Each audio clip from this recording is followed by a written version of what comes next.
There are an endless number of pastas on the market you can buy. Different brands, different shapes, they're all different. But they're also not made the same, right? So you can get cheap pasta and it's great, it tastes good, right? Like you can buy a bag of pasta or a box of pasta at the grocery store for $1, right? And it works great. But there's a big difference between good pasta and maybe not so great pasta. You'll notice that like really cheap pasta is super smooth. So if you get like elbow macaroni or wagon wheels or something, if you look at it, the texture on the surface of the pasta is really, really smooth. In fact, in some cases it's shiny, right? It works, it does the job.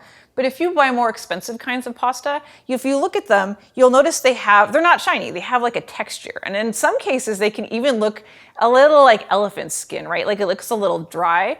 And the reason that's good is because that texture, that dryness, that kind of little bit of graininess, that is starchy stickiness, right? So if you take a super shiny macaroni noodle and you mix it with cheese, like it works okay, but it actually takes more sauce to cover that same noodle because the noodle itself is really slippery, right? There's nothing to actually hold onto the sauce.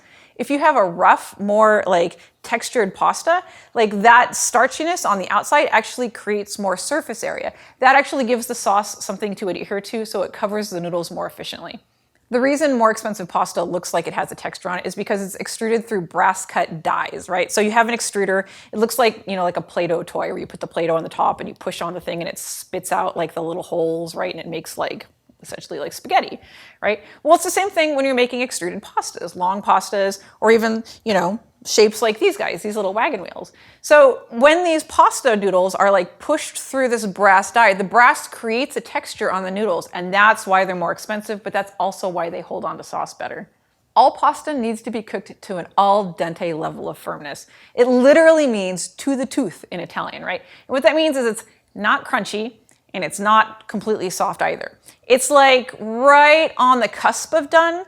It's like soft on the outside, and it's got a little just like of like texture in the middle. Like it's not crunchy, it's not like, I have pasta stuck in my teeth. Like that's underdone, right? And it's not like mush, right? That's way overdone, right? It's this perfect place and you'll know it when you try it. So what I do when I'm making pasta is I'll just sit there as it's bubbling and boiling away and I'm stirring it occasionally and I'll occasionally yank a noodle out and put it in my mouth and eat it. And I'll know right away. And in fact, I try to pull out my pasta like 30 seconds before it hits that perfect point because I know that the pasta is hot and it's actually going to keep carryover cooking for another like 20 to 30 seconds after I pull it out of the water. Now, pulling your pasta out right before it hits the al dente stage serves another purpose, and that is because you always want to finish your pasta in the sauce. Now, this sounds a little funny for people that are just used to combining pasta and sauce in a bowl or on a plate, and I totally get it. But think of it this way. If you have your pasta and it's like 90% done, and it still has 10% more to go, and then you add it to your bowl, or sorry, your frying pan or your pot of sauce, and then you like keep stirring it in the hot sauce for another like minute, that final 10% of cooking those noodles is gonna absorb all the goodness in the sauce. So if it's a tomato sauce, it's gonna absorb all the tomato and garlic. If it's a cream sauce, it's gonna absorb a little bit more of that cream. It's gonna absorb more salt, it's gonna absorb any herbs you put in there, it's gonna absorb any meaty flavors from the meat you used. And this is why we always reserve a cup of pasta cooking water. So when you're cooking your pasta, right before you pull your pasta out, have a little 1 cup measuring cup and just scoop it out.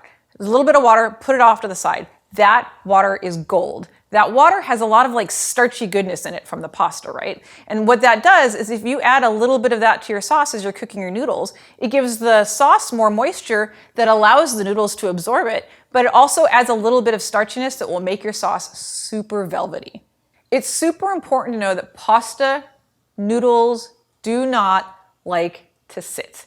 Like if they sit, they will stick. Like you can agitate them occasionally, you know, like give them a toss every but you have to do it every 30 seconds, 60 seconds, because as soon as any part of noodles that are touching for longer than 30 to 60 seconds will stick and you end up with this congealed mass of nasty pasta grossness, right? And then you have to peel them apart or you've got chunks of pasta in your mouth and it's not good. Your pasta does not like to wait. Your pasta is very impatient. What is not impatient though is sauce. Most sauces, especially when it comes to tomato sauce or meat sauce, they will actually sit pretty patiently for a few minutes while you finish your noodles. So for a lot of the pasta dishes that have a tomato sauce, a meat sauce, anything with no cream in it, if you finish the sauce a few minutes ahead of time while you let your noodles cook up, then you'll be in a perfect place to finish your noodles in the hot sauce.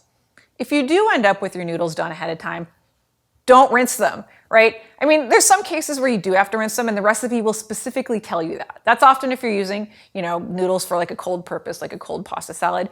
Because what happens when you rinse your noodles is you're adding more water. Your noodles will get more waterlogged. Like it makes them taste less flavorful because they're a little squishier. Like they absorb all that extra water while they're sitting there and they just become kind of soggy and meh. It also washes off those really important starches. The starches on the surface of a noodle are so important for holding on to sauce, right? They're sticky and the sauce is kind of wet and they kind of stick together and they hold on to each other. If you rinse your noodles, then all that starch gets washed away and it's gone and you'll have a harder time covering your noodles more effectively with sauce. That said, sometimes you'll find a recipe that does advise that you rinse your noodles off. Do what the recipe says, because in theory, the recipe developer knows what they're doing.